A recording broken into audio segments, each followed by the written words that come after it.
Hello friends, welcome to my channel start from scratch. आज हम Robert browning की एक पोएम डिस्कस करने जा रहे हैं जिसका नाम है एंड्रिया डेल साटो। ये पोएम विक्टोरियन एज में लिखी गई थी।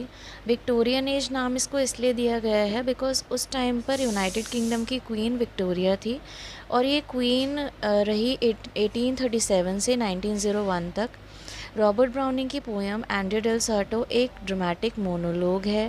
ड्रामेटिक मोनोलॉग में एक ही स्पीकर होता है और एंड्रिया डेल साटो पोएम में लुक्रेजिया जो उसकी वाइफ है वो एक साइलेंट लिसनर है।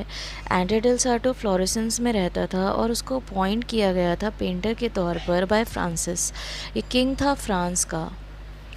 राजा ने एक बार एंड्रिया को कुछ पैसे दिए और उसे कहा कि तुम इटली जाओ और कुछ इटालियन आर्टवर्क्स खरीद कर लाओ। एंड्रिया इटली जाता है किंग के पैसों के साथ और कुछ खुद के पैसों के साथ भी, पर वो वहाँ पर जाकर एक घर खरीद लेता है और कभी वापस फ्रांस नहीं जाता। ये पोएम स्टार्ट होती है जब एंड्रिया किंग के चुराए हुए पैसों से लिए हुए घर में विंडो के पास अपनी वाइफ के साथ बैठा हुआ अपने पास्ट के बारे में सोच रहा होता है।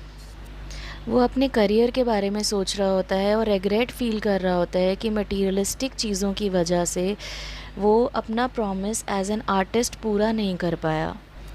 वो मन ही मन अपनी वाइफ लुक्रेजिया को ब्लेम करता है कि उसकी कंप्लेनिंग वाइफ की वजह से वो एक मटेरियल बीइंग बन गया है और उस वजह से उसने अपनी आर्टिस्टिक लाइफ को इम्पोर्टेंस नहीं दी। एंड्रिया लुक्रेजिया से अपनी सक्सेस और फेलियर्स के बारे में बात करता है। वो अपनी वाइफ से दो लोगों के बारे में बात करता है जिनका नाम है माइकल एंजेलो और राफेल। वो ये कहता है कि माइकल एंजेलो और राफेल जो हैं वो बहुत ऊंचाइयों तक पहुंच गए हैं आर्ट की फील्ड में, लेकिन एंड्रिया को लगता है कि उनके पास उनसे बेहतर टैलेंट है। वो कमेंट करते हुए कहते हैं कि हो सकता है वो लोग इतना सक्सेस इसलिए अचीव कर गए हैं मुझसे ज़्यादा क्योंकि उनके पास कंप्लेनिंग वाइफ्स नहीं हैं।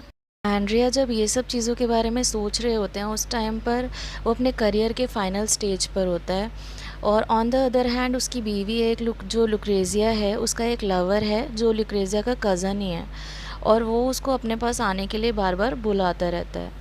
Through out the poem Andrea patriarchal attitude show करता है। एंड्रिया ये कहता है कि उसकी बीवी ने उसे फोर्स किया कि वो अपने प्रोफेशन को जो उसका एज एन आर्टिस्ट प्रोफेशन था उसको वो छोड़ दे for the sake of materialistic things, पर एक्चुअल में वो खुद भी यही सब चाहता था। वो अपने फेलियर्स को एक्सेप्ट नहीं कर पा रहा था, इसलिए वो अपनी इस हालत के लिए लुक्रेजिया को ब्लेम करता है। एंड्रिया अंदर से बहुत सैड फील कर रहा होता है और चाहता है कि लुक्रेजिया उसे इस सैडनेस से बाहर निकाले। वो लुक्रेजिया को कहता है कि अगर वो उसके लिए स्माइल करेगी तो वो शायद इस दुख से बाहर आ पाए। वो अपने आप को एक फेलियर मानता है बिकॉज़ वो उस अपनी रिस्पेक्ट खो चुका है लुक्रेजिया की नज़रों में। उसके पास बस एक ही टैलेंट है जो है पेंटिंग्स बनाना। वो ये मानता है कि वो फ्लॉलेस पेंटिंग्स बना सकता है, पर उसमें अब वो स्पिरिट और सोल नहीं है जो उसके साथी आर्टिस्ट के पास है जैसे माइकल और राफेल। एंड्रिया कुछ पेंटिंग्स का सर्वे करता है और उसके पास आई थी उसे उनमें कुछ कमियां नज़र आती हैं जिन्हें वो आसानी से फिक्स कर सकता है, पर फिर से वो वही सोचने लगता है कि उसके पास वो स्पिरिट और सोल नहीं है जो एक आर्टिस्ट के पास होना चाहिए।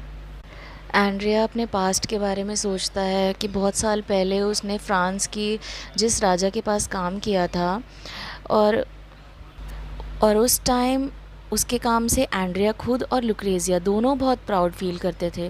पर कुछ टाइम बाद जब लुक्रेजिया बेचैन होने लगी तो मटीरियलिस्टिक चीज़ों के लिए तो वो दोनों इटली चले गए जहाँ उन्होंने एक घर लिया।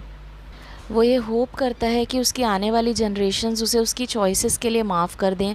वो याद करता है अपने पुराने टाइम को जब माइकल एंजेलो ने राफेल से एंड्रिया के टैलेंट की तारीफ़ की थी। एंड्रिया लुक्रेजिया से बहुत रिक्वेस्ट करता है कि वो ना जाए उसे छोड़कर अपने लवर के पास, क्योंकि उसे ऐसा लगता है कि लुक्रेजिया का प्यार उसे इंस्पायर करेगा लाइफ में कुछ अचीव करने में। इतने में लुक्रेजिया का लवर जो उसका कज़न भी है वो आ जाता है उसे बुलाने के लिए। वो फिर दोबारा लुक्रेजिया से रिक्वेस्ट करता है रुकने के लिए।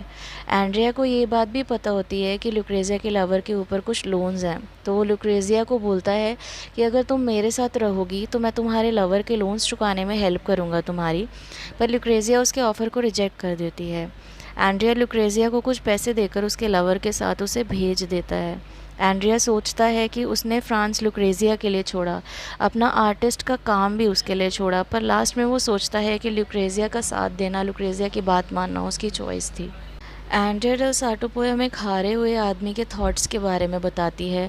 इस पोएम से मीनिंग निकल कर आता है कि इंसान मटेरियलिस्टिक चीज़ों के पीछे भागता रहता है, ये बिना सोचे कि सब कुछ यहीं रह जाएगा और लाइफ एंड हो जाएगी। और जब लाइफ एंड होगी तो कोई हमें इसलिए याद नहीं करेगा कि हमने अपनी लाइफ में कितनी लग्जरीज एंजॉय की हैं, बल्कि इसलिए याद करेंगे कि हमने कितने अच्छे काम किए हैं। एंड्रिया ने ज़्यादा कुछ अच्छा नहीं किया था अपनी लाइफ में, बल्कि उसने तो मटेरियलिस्टिक चीज़ों के लिए राजा के पैसे भी चोरी किए थे। पर एंड में एंड्रिया को ये रियलाइज़ हो जाता है कि उसने जो भी अकम्पलिशमेंट्स लाइफ में हासिल की हैं उसकी कोई वैल्यू नहीं है। ये थी इस पोएम की एक छोटी सी समरी। Thanks for watching.